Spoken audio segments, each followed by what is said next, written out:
Bismillahirrahmanirrahim. Assalamualaikum warahmatullahi wabarakatuh.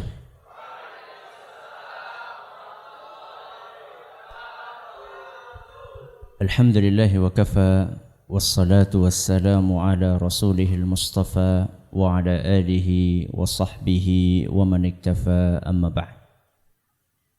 Yang kami hormati Bapak Eling Purwoko hafizahullah ta'ala, segenap asatidzah kepala sekolah matik dan asatidzah guru-guru,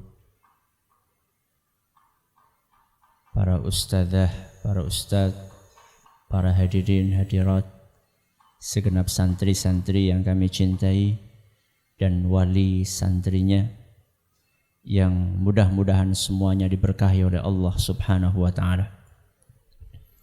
Kita panjatkan puja dan puji syukur kehadirat Allah Subhanahu wa taala. Pada kesempatan pagi yang berbahagia kali ini, kita masih kembali diberi kekuatan, kesehatan, hidayah serta taufik dari Allah Jalla wa'ala, sehingga kita bisa menghadiri acara wisuda santri atau siswa matik Madrasah Aliyah Tahfidzul Quran Istiqomah Sambas pada hari ini, hari Kamis tanggal 24 Sya'ban 1439 Hijriah, atau yang bertepatan dengan tanggal 10 Mei 2018. Semoga Allah Subhanahu wa taala mencatat setiap langkah yang kita ayunkan menuju tempat ini sebagai ibadah yang diterima di sisi Allah Azza wa Jalla. Allahumma amin. Salawat dan salam semoga senantiasa tercurahkan kepada junjungan kita Nabi besar Muhammad sallallahu alaihi wasallam, kepada keluarganya, sahabatnya, dan umatnya yang setia mengikuti tuntunannya hingga akhir nanti.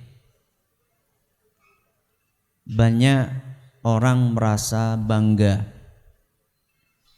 ketika dia menjadi keluarga pejabat. Banyak orang merasa bangga ketika dia menjadi keluarga ningrat. Banyak orang merasa bangga ketika menjadi keluarga orang yang terpandang. Kenapa mereka bangga? Kenapa kira-kira? Numpang anget, ikut terkenal, urusannya jadi gampang, perizinan bisnis lancar, mau ngutang ada yang diutangi, mendapatkan decak kagum. Oh, dulure presiden.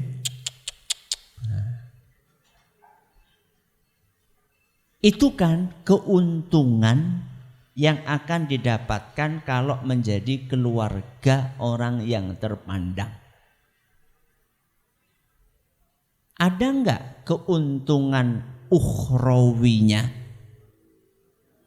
Ada enggak? Tidak ada. Seluruh keuntungan tadi, bisnis lancar, dapat utangan, dapat decak kagum, itu semuanya keuntungan apa? Duniawi. Ada keuntungan ukhrawinya? Tidak ada. Apakah kalau jadi keluarganya presiden pasti masuk surga? Mesti atau tidak? Enggak ada jaminan.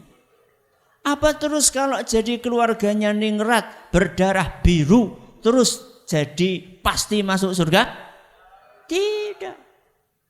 Jangankan menjadi keluarganya pejabat, menjadi keluarganya manusia yang paling mulia di muka bumi. Siapa? Rasulullah SAW.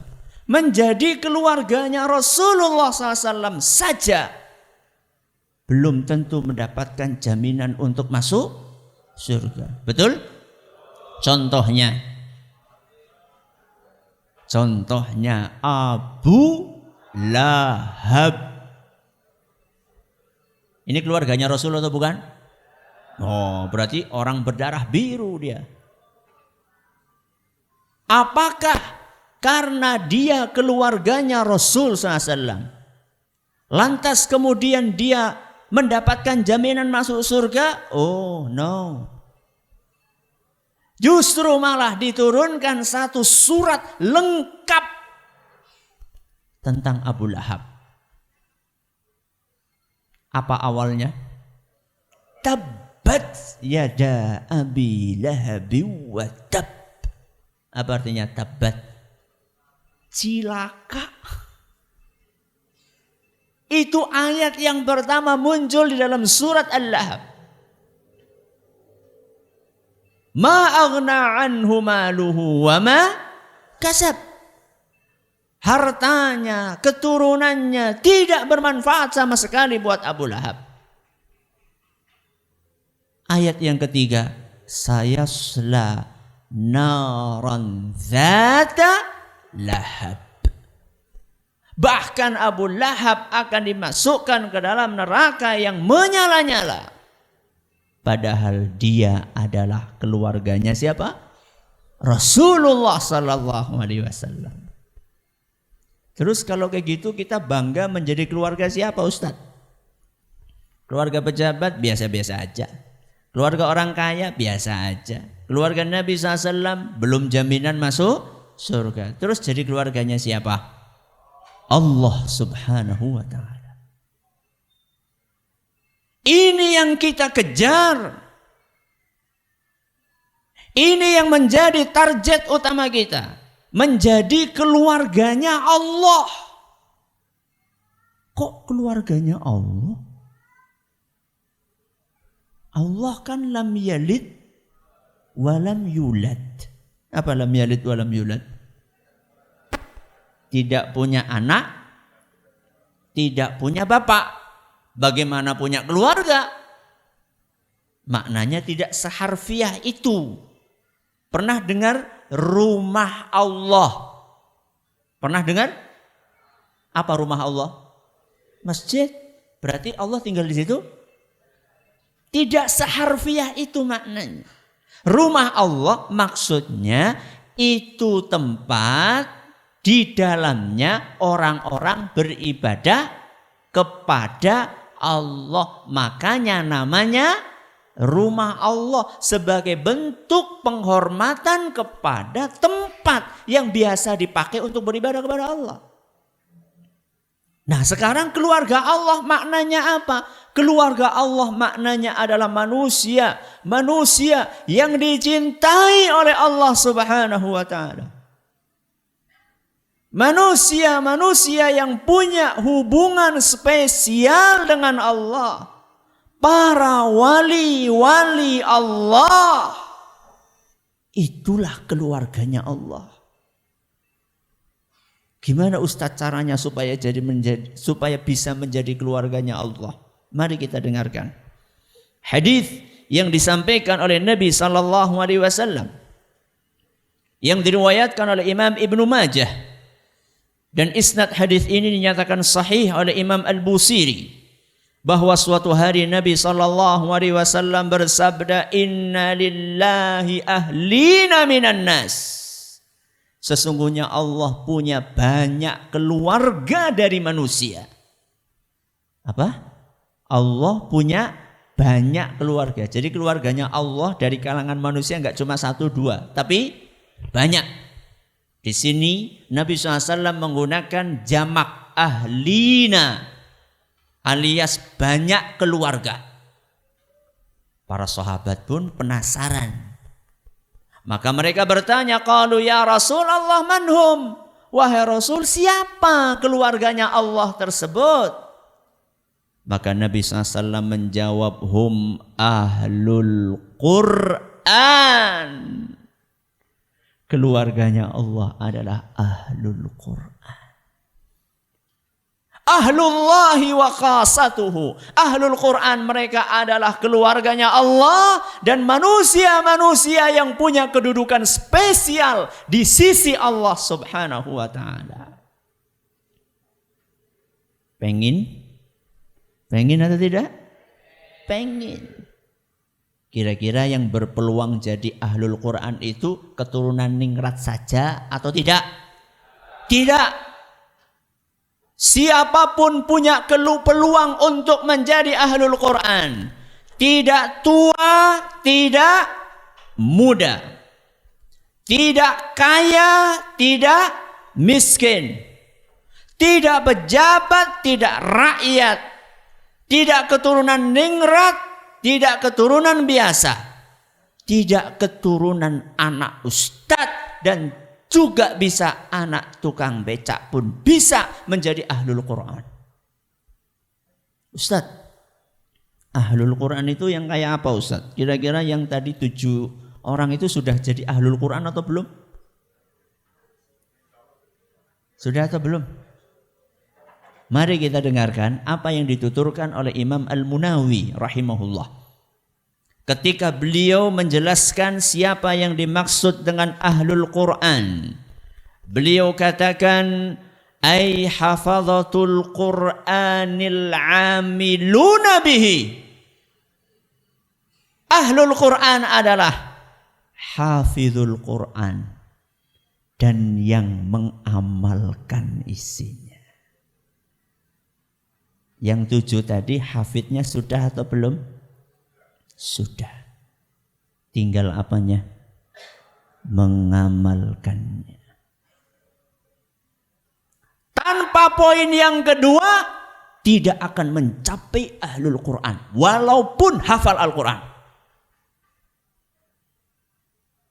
Al-Quranu hujjatan laka au hujjatan alaika.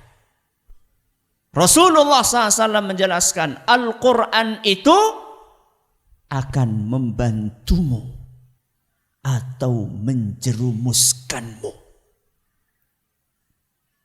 Kalau membantu mungkin kita langsung paham. Karena Al-Quran itu bisa memberikan apa? Syafaat pada hari kiamat.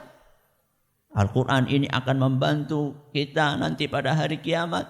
Al-Quran berkata kepada Allah, "Ay Rabbi, mana'tuhun nauma bil laili." Wahai Rabbi, karena aku ini dia enggak tidur malam. Dia rajin untuk murajaah. Dia gunakan Al-Quran itu untuk tahajud. Wahai Rabbi, mana'tuhun nauma bil lail. Aku berhasil untuk menghalangi dia tidur nyenyak di malam hari. Fasyaffi'ni fihi. Maka izinkan aku untuk memberikan syafaat kepada orang ini. Ini Al-Quran membantu seseorang. Tapi yang kedua, apa tadi? Menjerumuskan. Kok bisa-bisanya Al-Quran menjerumuskan? Menjerumuskan kemana? Menjerumuskan kemana? Ke neraka. Kalau yang tadi mendapatkan bantuan untuk masuk surga, yang satunya oleh Al-Quran didorong untuk masuk ke dalam neraka. Kok bisa? Jawabannya ada di poin yang kedua tadi. Apakah ketika dia menghafal Al-Quran, dia amalkan isinya? Apakah ketika dia menghafalkan Al-Quran, dia amalkan isi yang ada di dalamnya atau tidak? Maka Nabi SAW membagi manusia menjadi 2. Yang pertama, orang yang akan dibantu oleh Al-Quran. Yang kedua apa tadi? Orang yang akan dijerumuskan ke dalam neraka oleh Al-Quran. Kuncinya di mana? Mengamalkan atau tidak mengamalkan. Maka adik-adik, dan semuanya saja yang dalam proses, baik yang di Matik. Saya lihat ada teman-teman dari Mahat Aliyah. Ada Mahat Ali? Ada? Mahat Tahfidz? Angkat tangan coba Mahat Tahfidz. Angkat tangan yang tinggi biar kelihatan. Oh ya, Masya Allah. Loh kok cuma sedikit? Oh yang jadi muhafidz. Oh ini berarti alumni ya. Masya Allah, tabarakallah. Yang belakang apa ini? Belakangnya lagi apa? Oh mati, kelas berapa? Kelas 2, kelas 1, kelas 2 ya? Alhamdulillah. Saya berbahagia ketika tadi ada pencapaian sampai 7 dari berapa? 19, itu hebat. Jadi jangan, aduh kok cuma 7 ya? Itu sudah bagus. Karena pelajarannya banyak banget. Ya. Sebenarnya idealnya, kalau Mahat Tahfidz, idealnya itu pelajarannya nggak kebanyakan. Oh langsung setuju. Kenapa demikian?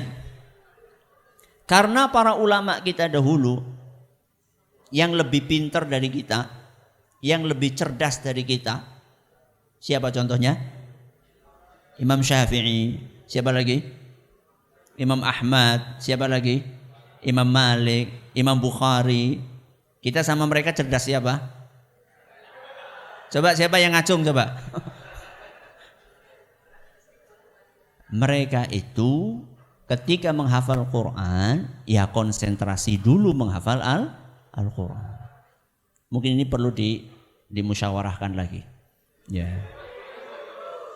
Loh, dikasih celah kok. Ya, dimusyawarahkan lagi kira-kira bagaimana supaya bisa maksimal.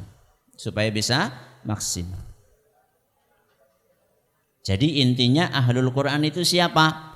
Ahlul Quran itu satu, yang rajin membaca Al-Quran. 2, syukur-syukur menghafalkan Al-Quran. Kenapa saya katakan syukur-syukur? Karena sifatnya anjuran. Yang ketiga, yang memahami apa yang dibaca. Dan yang keempat, yang mengamalkan. Apa yang pertama? Yang di belakang sendiri, pojok. Apa yang pertama tadi coba? Bagus. Pojok kiri. 2.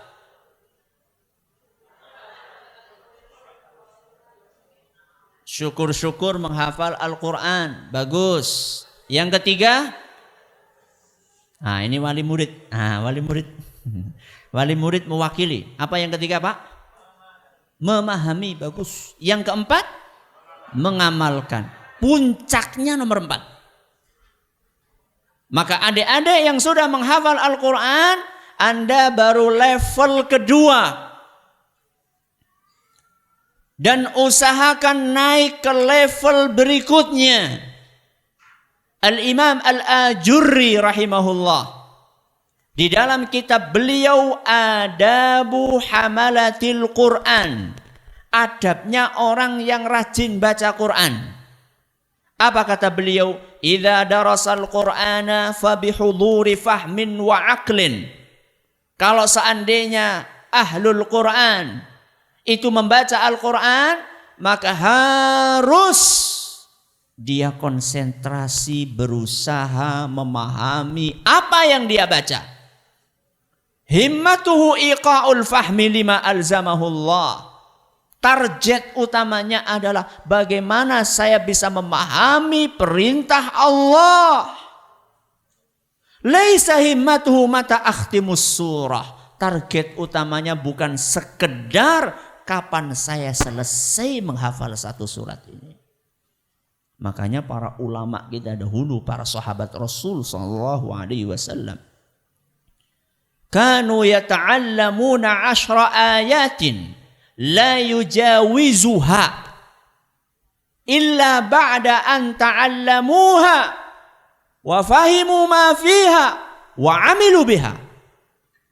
Para sahabat Rasul SAW dahulu belajar Al-Qur'annya 10 ayat, 10 ayat, 10 ayat, 10 ayat. Mereka tidak akan pindah dari 10 ayat yang pertama ke 10 ayat yang kedua setelah mereka hafal 10 ayat ini. Mereka faham isinya dan mereka amalkan yang ada di dalam. Itulah ahlul Quran. Itulah keluarganya Allah. Maka target berikutnya setelah kita menghafal Al-Quran adalah kita memahami apa yang kita baca. Karena tanpa memahami bagaimana kita akan mengamalkan sesuatu yang tidak kita fahami. Maka setelah kita hafal, kita fahami. Setelah kita fahami, kita amalkan. Sedikit demi sedikit kita amalkan dalam seluruh kehidupan kita. Makanya ahlul Quran adalah orang yang seluruh kehidupannya diwarnai oleh Al-Quran. Akidahnya akidah Al-Quran. Ibadahnya ibadah Al-Quran. Akhlaknya akhlak Al-Quran. Ketika berbisnis, dia berbisnis dengan panduan Al-Quran. Ketika dia berpolitik dengan panduan Al-Quran. Itulah ahlul Quran. Akidahnya akidah Al-Quran. Surat Al-Fatihah. Allah Subhanahu wa taala berfirman, ayat yang kelima, Iyyaka na'budu wa iyyaka nasta'in. Akidahnya adalah Iyyaka na'budu wa iyyaka nasta'in. Hanya kepadamu kami beribadah dan hanya kepadamu kami minta pertolongan. Maka ada masalah apapun kembalinya kepada siapa? Allah. Bukan kepada batu. Ya, walaupun batu itu katanya batu yang bertuah. Bukan kepada keris. Bukan kepada orang yang sudah meninggal. Tapi kembalinya kepada Allah. Iyyaka na'budu wa iyyaka nasta'in. Ada masalah apa? Curhatnya sama siapa? Allah. Innama ashku bathi wa huzni ilallah. Itulah tuntunan Al-Quran. Innama ashku bathi wa huzni ilallah. Aku mengadukan masalahku, urusanku, kesedihanku kepada Allah, bukan kepada yang lainnya. Itulah akidahnya Al-Quran. Cukup akidahnya Al-Quran? Boten. Ibadahnya juga ibadahnya Al-Quran. Di dalam Al-Quran Allah berfirman, wa ati'ullaha war rasul la'allakum turhamun. Surat apa? Ayo, yang nomor 1 tadi coba. Surat apa ini? Mana yang nomor 1 tadi? Masya Allah, tabarakallah. Surat apa coba? Ali Imran. Masya Allah. Ahsanta. Ayat berapa? Nggak apa-apa. Udah bisa ngasih Ali Imran, hebat. Ayat 132. Ibadahnya wa ati'ullaha war rasul la'allakum turhamun. Ibadahnya adalah mentaati apa kata Allah, apa kata Rasul SAW. Ahlul Quran ibadahnya sesuai dengan Al-Quran, sesuai dengan sunnah Rasul SAW. Itulah ahlul Quran. Al-Quran itu bukan aksesoris. Al-Quran itu bukan lipstick. Al-Quran itu bukan sekedar slogan. Tapi Al-Quran harus kita praktekkan di dalam kehidupan kita. Setiap beribadah dia lihat ini ada Al-Qurannya enggak. Maksudnya ada dalilnya enggak dari Al-Quran. Ada dalilnya enggak dari hadis Rasul SAW. Ada lakukan, tidak ada tinggalkan. Inilah ahlul Quran. Akidahnya akidah Al-Quran. Apalagi? Ibadahnya ibadah Al-Quran. Akhlaknya akhlak Al-Quran. Setiap mau ngapa-ngapain ini diajarkan sama Al-Quran apa tidak? Setiap mau melakukan perbuatan negatif ini dilarang sama Al-Quran atau tidak? Allah Subhanahu wa taala berfirman, "Innallaha ya'muru bil 'adli wal ihsan wa ita'i dzil qurba wa yanha 'anil fahsya'i wal munkari wal baghi." Surat apa? Nomor 2. Nah, tadi nomor 1 udah bisa jawab. Nomor 2. Surat apa? Mana nomor 2-nya tadi? Apa coba? Surat apa? Ahsanta. Barakallahu fi. Ini layak dapat hadiah nih, Masya Allah dua-duanya nih.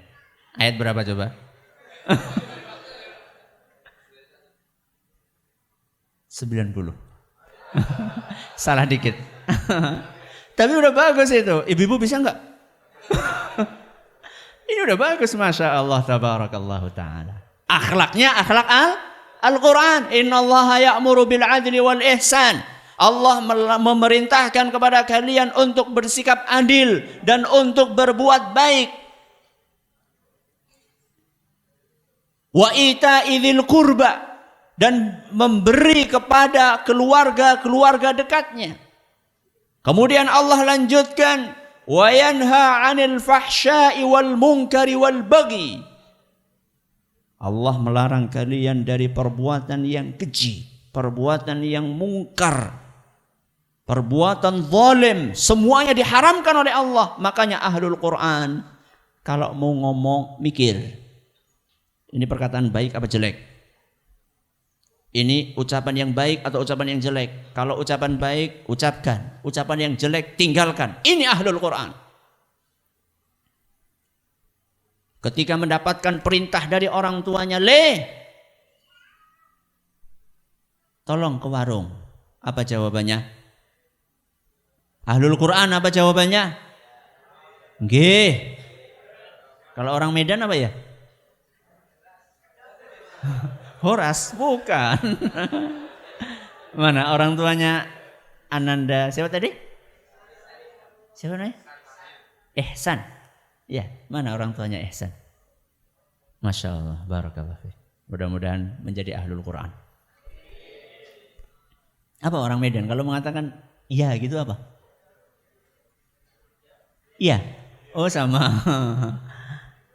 Ini ahlul Quran. Ahlul Quran dipanggil sama orang tuanya nggih. Iya, bukan. Wala taqul lahuma uffin. Ini yang melarang Al-Quran. Wala taqul lahuma uff. Uff itu enggak mesti harus harfiah uff. Aku orang ngomong uff kok. Kur. Uff itu istilahnya orang Arab. Kalau orang sini ya kira-kira kayak tadi. Ya. Nah, iya tapi pakai. Nah, itu berarti bukan ahlul Quran. Ya. Maka ahlul Quran adalah yang seluruh kehidupannya, akidahnya, akhlaknya, ibadahnya sesuai dengan Al-Quran. Bisnisnya sesuai dengan Al-Quran. Bisnis sesuai dengan Al-Quran itu nggak mesti jualan Quran.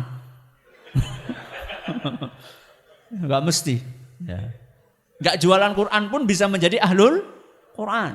Yang penting sesuai dengan aturan Al-Quran. Ya.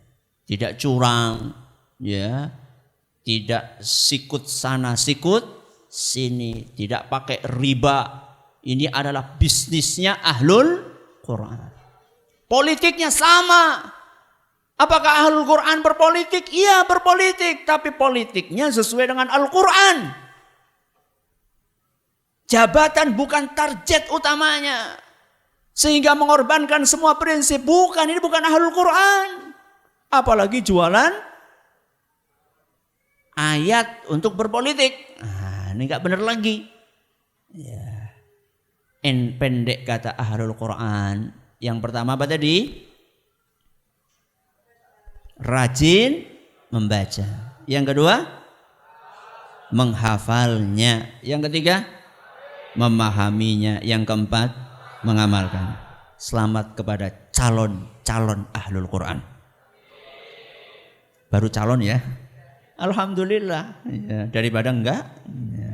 Wallahu taala a'lam wa alam. Terima kasih atas perhatiannya. Mohon maaf atas segala kekurangannya. Mudah-mudahan yang sedikit ini bisa bermanfaat buat kita semuanya. Terima kasih atas perhatiannya. Mohon atas segala kekurangannya. Subhanakallahumma bihamdika asyhadu an la ilaha illa anta astaghfiruka wa atubu ilaik. Mohon maaf saya tidak bisa ikut acara sampai selesai karena habis ini saya ngajar lagi. Jadi di sela-sela ngajar, tadi habis ngajar langsung berangkat sini, pulang nanti ngajar lagi.